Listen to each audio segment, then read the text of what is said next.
काली रात में आपका स्वागत है।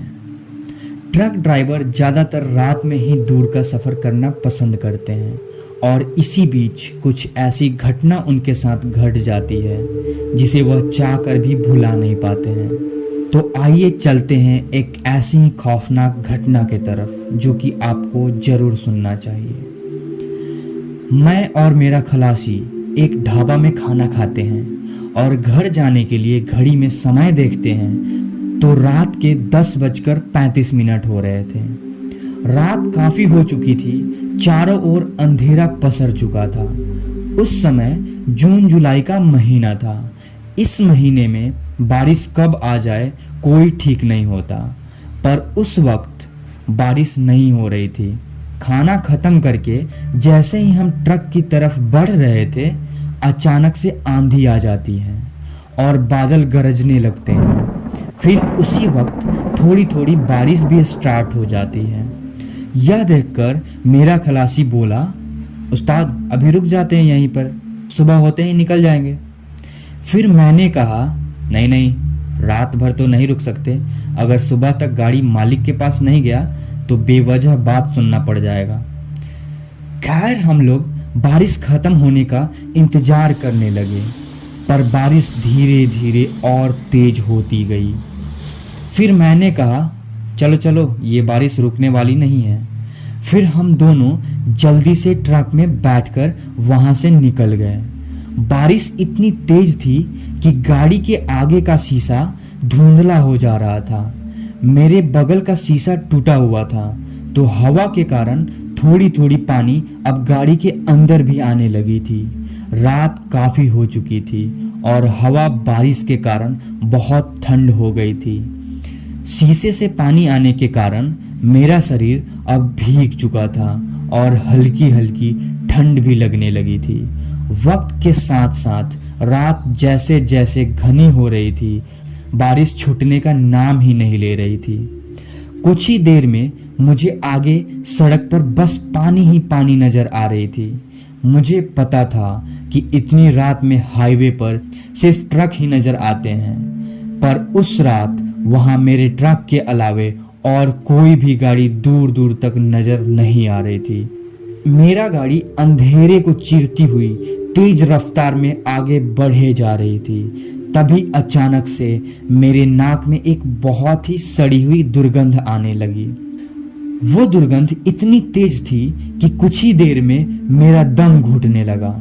तभी शंभू मेरा खलासी नाक पर हाथ रखते हुए बोला, उस्ताद ये कैसी दुर्गंध है, जल्दी गाड़ी निकालो यहाँ से, नहीं तो मुझे उल्टी हो जाएगी। मैंने गाड़ी और तेज कर ली, पर फिर भी वो दुर्गंध अभी आ ही रही थी। ऐसा प्रतीत हो रहा था कि वो दुर्गंध ट्रक के पिछले हिस्से से आ रही थी। जब वह दुर्गंध बर्दाश्त से ज्यादा आने लगी तो मैंने ट्रक को एक साइड में रोक लिया। तब तक बारिश भी थोड़ी हल्की हो गई थी। ट्रक को रोकते ही शंभू उल्टियां करने लगा और मैं ट्रक के पीछे देखने गया कि आखिर है क्या जो इतनी बदबू दे रहा है। तो मैंने देखा कि वहां ऊपर ट्रक पे तो ऐसा कुछ नहीं है। ट्रक एकदम से खाली थी। मुझे पहले ये लगा था कि शायद चूहा मर के सड़ गया होगा और बारिश के पानी की वजह से बदबू फैल रही होगी, पर ऐसा कुछ नहीं था।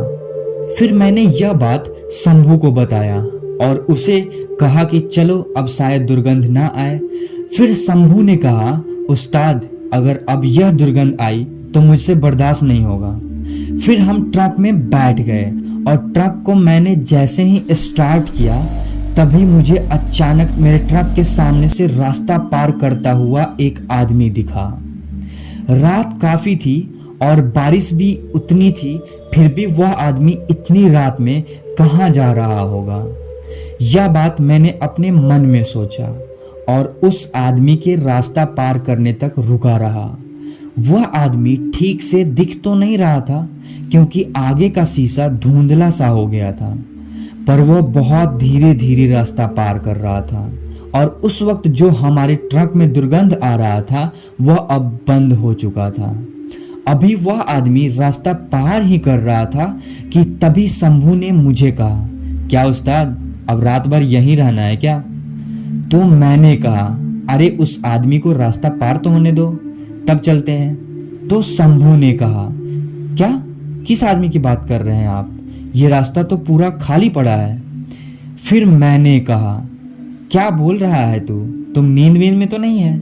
आगे वो आदमी नहीं दिख रहा तुम्हें जो धीरे धीरे रास्ता पार कर रहा है? फिर जब मैंने उस आदमी को फिर से देखा तो वह आदमी अब बीच सड़क पर खड़ा था और वह आदमी मुझे ही देखा जा रहा था, पर उस आदमी का चेहरा अब साफ साफ दिख रहा था।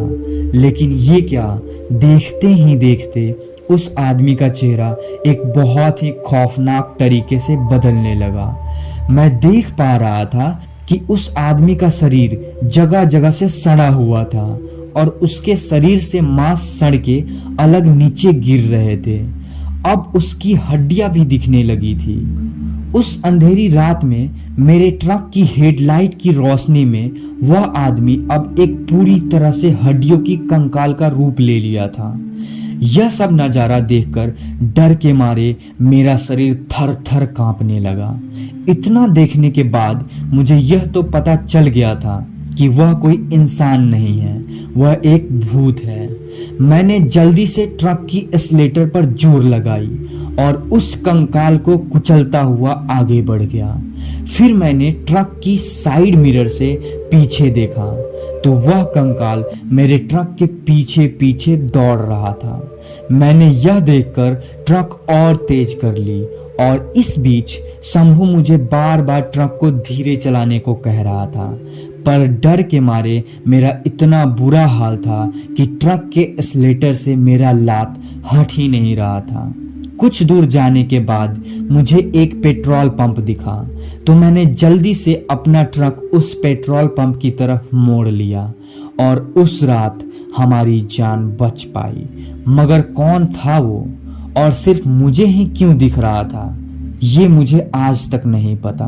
खैर, उसके बाद मेरे साथ ऐसी घटना कभी नहीं हुई और अब जब भी मैं असम के उस हाईवे से गुजरता हूं तो यह घटना याद करके मेरे रोंगटे खड़े हो जाते हैं। तो दोस्तों, यह कहानी यहीं तक थी। अगर आपके पास भी कोई सच्ची घटना हो तो आप मेरे इंस्टाग्राम आईडी इट्स काली रात पे शेयर कर सकते हैं। हम आपके कहानी को इस चैनल पर अपलोड कर देंगे। और अगर अभी तक इस चैनल को आपने सब्सक्राइब नहीं किया है तो जरूर कर लें। और अगर यह वीडियो आप रात में देख रहे हैं तो आपको हॉन्टेड गुड नाइट।